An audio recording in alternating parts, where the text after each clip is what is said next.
Welcome back once again to the realm of Final Fantasy XIV. Today we're going to be tackling the final of the newly introduced expert dungeons.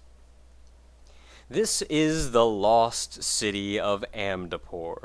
Now, this video will be coming out on the verge of 2.3, which means I do believe this dungeon has actually been moved out of the expert level roulette.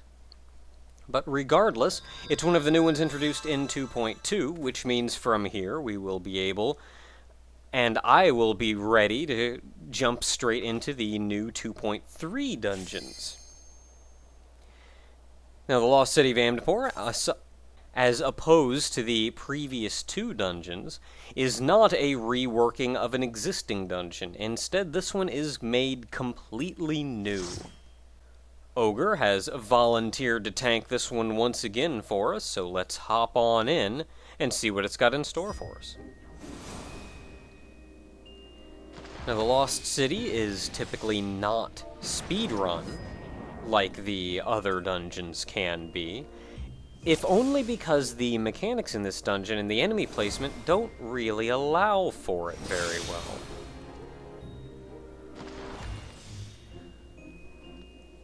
There's a few places that perhaps you can make a slightly larger pull than before, but for the most part there's not a lot you can do. So from the beginning, if you run straight down the stairs, you'll see two toadstool-type enemies off to the side. They don't especially do anything that a toadstool enemy you've fought in the wild doesn't do. They have a circular AoE if memory serves. And that's about it.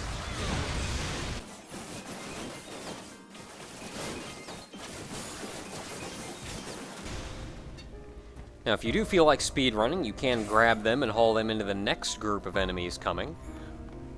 We're going to relax at least a little bit with this, though. Now, the next group of enemies is a Wamora and two Drosses, I do believe they're called. The Drosses each have a circular AoE around them that you'll want to watch out for, whereas the Wamora has a very large tonal AoE. I actually make it a priority to kill the Wamora first, if only because its tonal AoE is so big, like its range is so far, that simply pointing it the wrong way could very well lock somebody into getting hit by it. Other than that, there's not a lot that these enemies do that you need to worry too much about.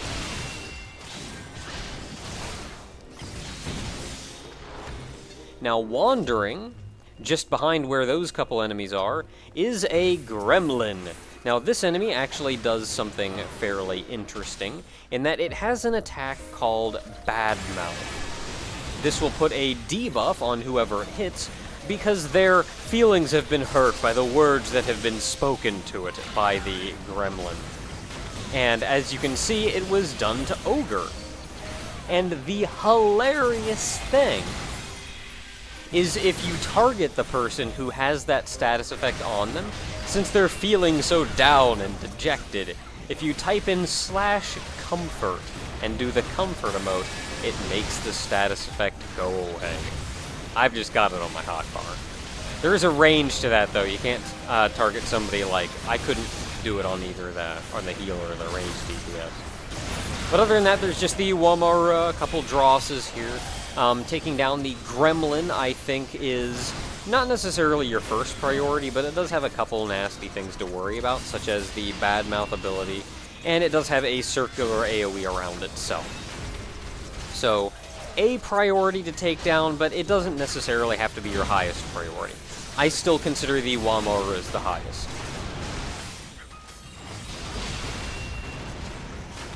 Now, once all of the enemies here are dead, there is another gremlin a little bit further down, and there is the treasure coffer right there. Or perhaps there was, or perhaps we grabbed the second gremlin. Now, coming up is an interesting thing. You see the mold colony, and you actually see a couple hecties as well as the tainted mold spores. The mold colony should be your #1 priority to kill. After you've ticked off anything around here and linked to the mold colony, it's on a timer. After an amount of time, it will swell up large, spew out a bunch of mist, and when it does that, it will spawn another hecties. We just did it there, and another one has joined in the fray. Ogre's tanking them while I'm trying to kill the mold colony, because as soon as it's defeated, we don't have to worry about it anymore, and we can focus on killing the hecties. Now, the tainted mold, the spores over there, do not actually attack you. You can kill them if you so choose, but if you get too close to them, they'll explode, poisoning you. The hecties have not a dangerous amount of HP. They go down fairly quickly, but they do have a circular AoE around them, and if they left unchecked, you'll be fighting a large number of them. Now, with that done, we can move on here to where we'll find a rather large Dynamite-type enemy, as well as another Wamara and a Gremlin. Now here, once again, the Dynamite dude, he has a very, very large directional AoE, similar to the Wamaru's very large conal AoE. And in turn, I would make them one of your main priorities to take down. Either them or the Wamara. Kill them first, then I'd worry about the Gremlin.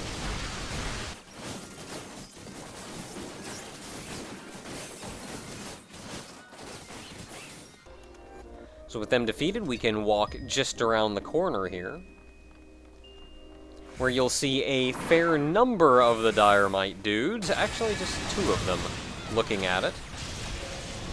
Another aspect, if you feel like speedrunning this, is you can grab the previous group of enemies and haul them straight into these guys. But just the 2 Dynamite enemies, and that's no big trouble to deal with. You take note that there are 2 treasure coffers coming up, and do not open both of them. One of them contains glorious treasure. The other is a mimic. Granted, the mimic, especially for being a mimic, isn't the hardest enemy in the world to take out, but you will always want to open the right treasure chest here. That will never change. Opening the right treasure chest gives you an item, opening the left one means you're fighting a mimic. It goes down easily enough, but why bother? And that brings us to our very first boss, the Gourmand. The first boss here isn't that dramatic a fight. There's not a lot to this fight, really. The tank will merely be tanking and spanking, so to say. What this boss does, it will be doing 2 main things that you'll want to worry about. It has a circular AoE that it can drop in various places. That will mean a bit of tainted ground appears. You don't want to stand in that, obviously. If you're tanking in it, you want to move him out of the tank. He's about to drop it down here. Now, the other attack that he does is he will lock onto and target 1 person. After an amount of time, he will suck that 1 person in and hold them in his maw. That person is bound and tied and can do nothing until you break the maw. So your next goal will be to destroy the maw. You just toggle down, target it, and burn it down as fast as you can. Then you go back to beating on the Gourmand himself. And that's about it for the fight. If you get sucked in, there's not a lot you can do but wait to be broken out. If you're not sucked in, try to go ahead and break the guy out. And of course, don't stand in the tainted ground. That's about it for the fight. He does, of course, have as you saw there, an AoE that he can spew out about himself to put various status effects on people nearby, but that's about it. Now, if you do feel so inclined, feel free to limit break this boss, and I say that if only because this boss has a surprising amount of HP. Now, normally these bosses perhaps don't have a lot of HP, but the fight goes on for a while because you're spending time attacking other things or dealing with other things, but this one does not. you're just wailing on him and him alone. It just kind of takes forever. Like, I don't know what's going on, but this last little bit of HP just isn't going away. So again, feel free to limit break this guy, if only because the fight's going to take an amount of time otherwise. Now for beating him, the treasure coffer that appears does contain a piece of item level 70 gear. Actually, no, that one contained a piece of crafting material that you can use or sell for a fair chunk of money. But then we move on to the Wamura and the Wamura comp. Now the camp, whatever, those are the larval form of the Wamuras. I don't care if I'm mispronouncing them, I don't know. It's a funny word. But the comp there is the larval form of the large one, and to be honest, I don't think they actually do anything. I'm sure they probably have a status effect or some such that they can place on the tank, but as far as what I could tell happened from fighting these as a DPS, they don't appear to do anything. Other than, like, beat on the tank.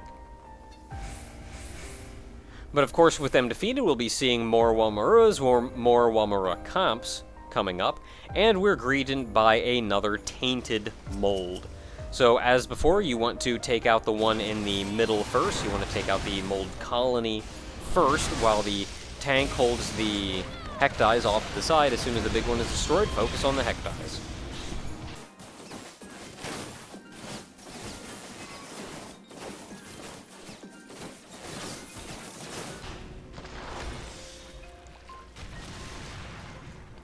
With all of them defeated, we can now move on.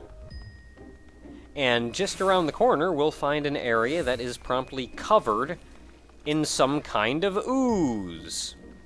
There are 2 flies in that ooze, and these flies, gadflies, will bring back some terrible, terrible memories for anyone who had played Final Fantasy XI. These, of course, do have many of the attacks that they retain from 11, such as Cursed Sphere, but for the most part, they're not that big a challenge to take down. However, you do want to pull them out of the ooze. As long as any enemy retains in that ooze, they gain a determination buff that means they're going to be doing a lot more damage to you. Simply pull them out of it, and you have nothing to worry about. Also, if you stand in the ooze, I think you get a damage over time effect put on you. But killing them removes the ooze, and you can move on, so it's really not that big a challenge. Now, just around the corner, you see another Wamura, 2 more Wamura comps, and take them down as we have seen before.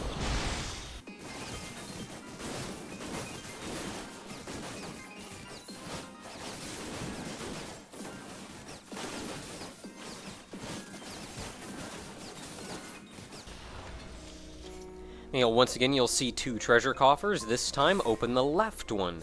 The right one is a mimic.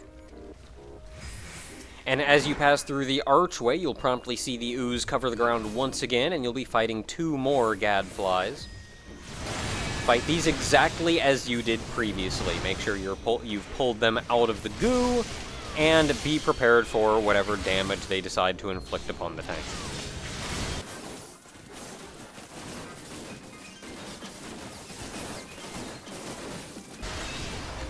Now that you're familiar with the goo mechanic, it's time to step that up a notch.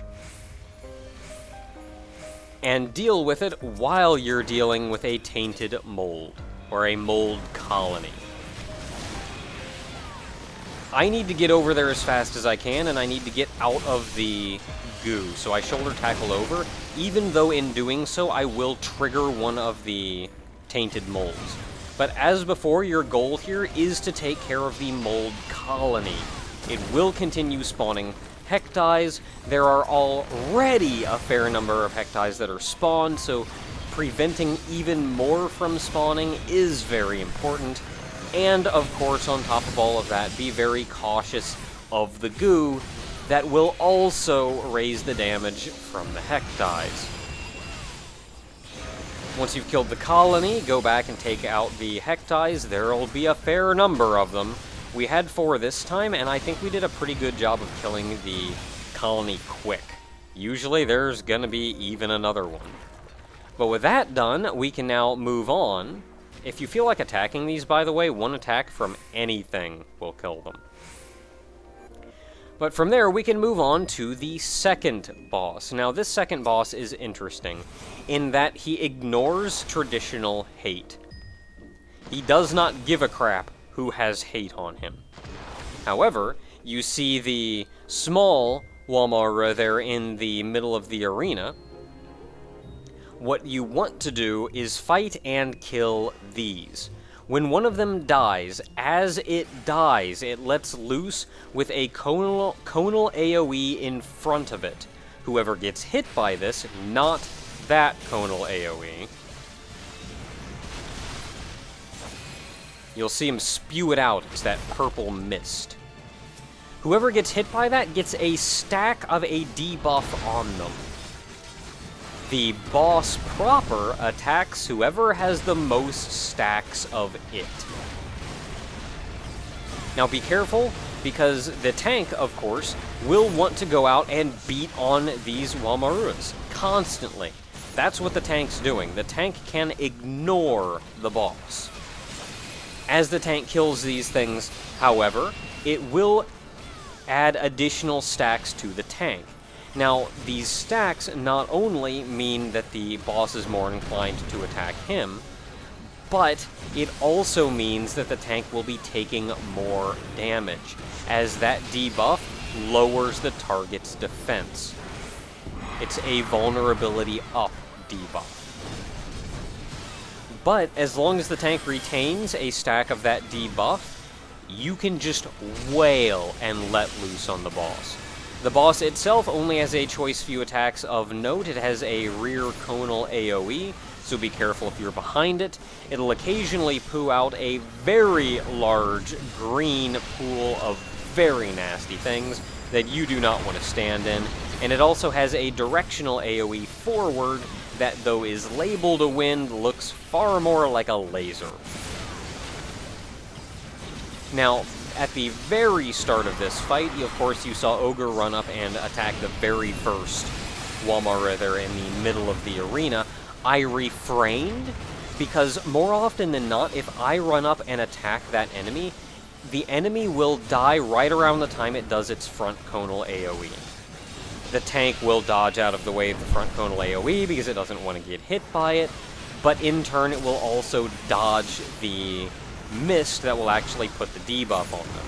So what I do is I hold off from attacking the first enemy until it's done that first conal AoE.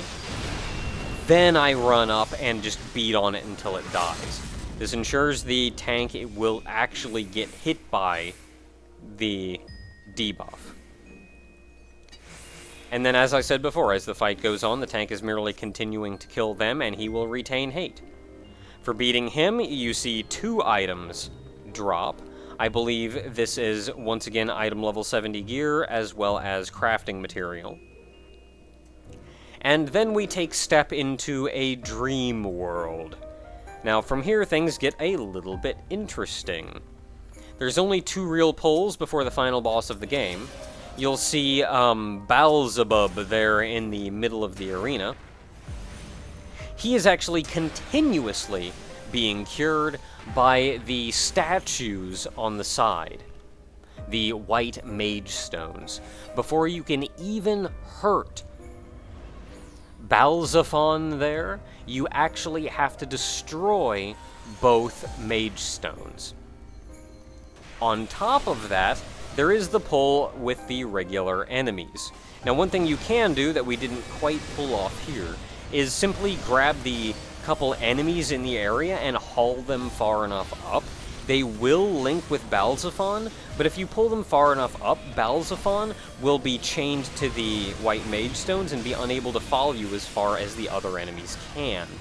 This then lets you simply beat on the various ads for a little while, kill them, then you can go in and take down the mage stones and Balzaphon at your leisure. Of course, the tank will need to grab Balzaphon and hold him off to the side, while everyone else fights the Mage Stones. Now, here, of note, is the Dastardly Devilites will cast various blizzard spells on you, so that's something to worry about. The large Taurus-type enemy will generally hit like a truck.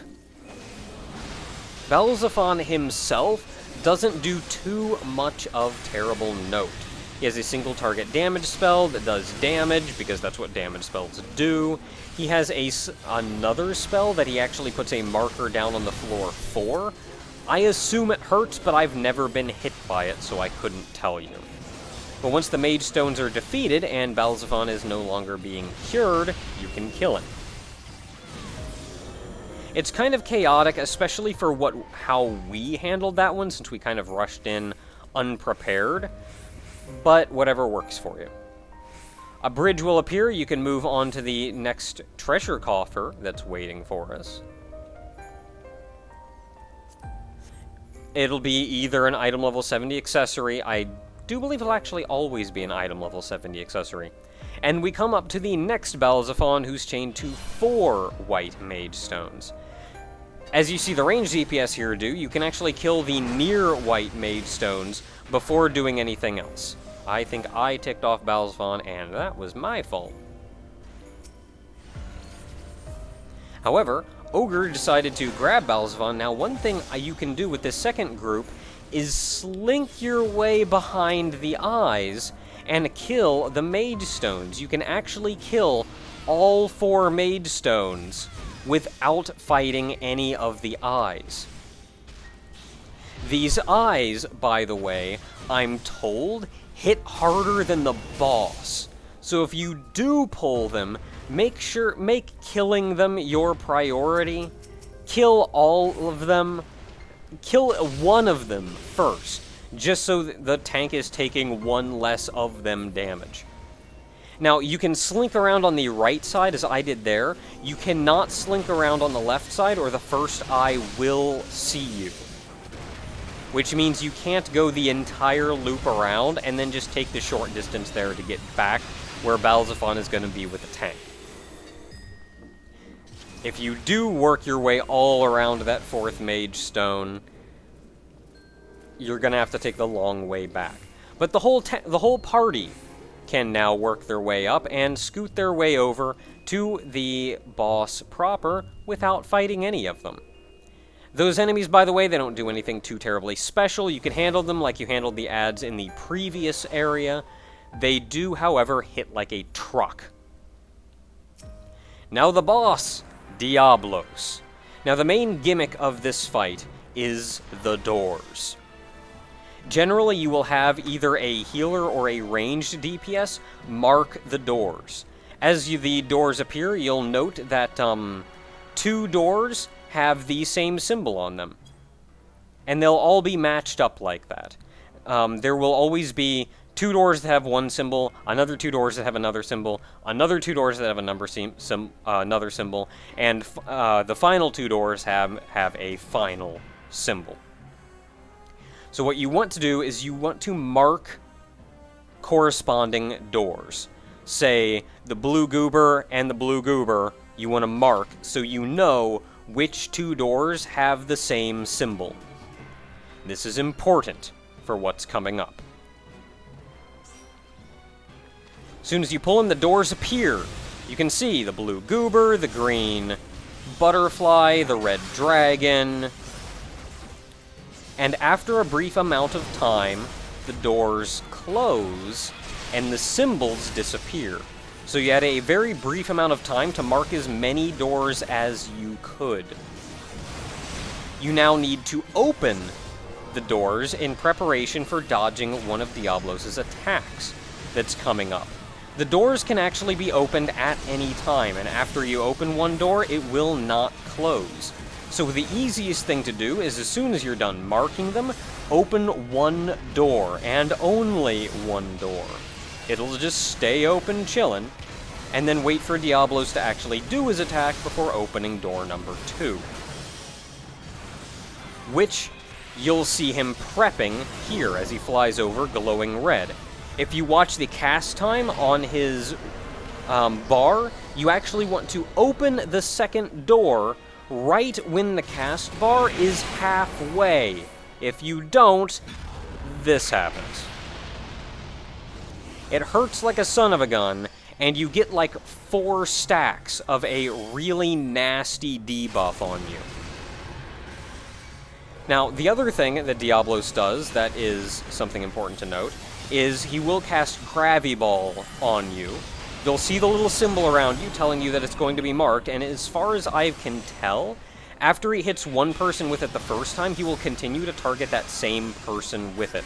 He'll always cast it once at the beginning of the fight, and again as soon as he's done with his very big, nasty attack. What you want to do if you get targeted with it is simply run off to one side and plant the Gravity Ball off to the side, because that ball will continue to pulse damage. So you obviously don't want it near anybody. Another couple attacks he has is Nightmare, which puts everybody to sleep. That can be stunned. And the attack he just did a moment ago, which can actually be dodged by standing very close to him. Now he's about to do his big nasty attack a second time around, and this time, we opened the doors at the right time. The idea is to be in tween space here when the attack goes off. Now, if you look around, while you're in that tween space, the markings on the doors reappear very briefly. What this means is, at the very beginning of the fight, you don't have to mark every single door. Best case scenario, you will probably be able to mark one set of doors. If maybe you're not quite so fast, you can mark you'll just mark 2 sets of doors. Even marking 2 sets of doors isn't too bad, because in general you can fight him only having to resort to 2 sets of doors. But don't worry if you haven't marked many doors, because as soon as you get pulled into tween space there, you can see them all and know which ones to mark when you come out. Typically, one person handles doors. People have asked for help, if need be, to handle doors with a group, but personally, I just get confused and troubled by that. If the healer or a ranged DPS can't handle doors, I'll volunteer to simply solo them. You just run in the middle, mark as many as you can. If you can't mark too many, don't worry, you'll have another chance to mark them later on. You get another piece of equipment, and by equipment I mean animal fat, crafting item, and that brings the Lost City of Amdapor to a close. Until next time, everyone.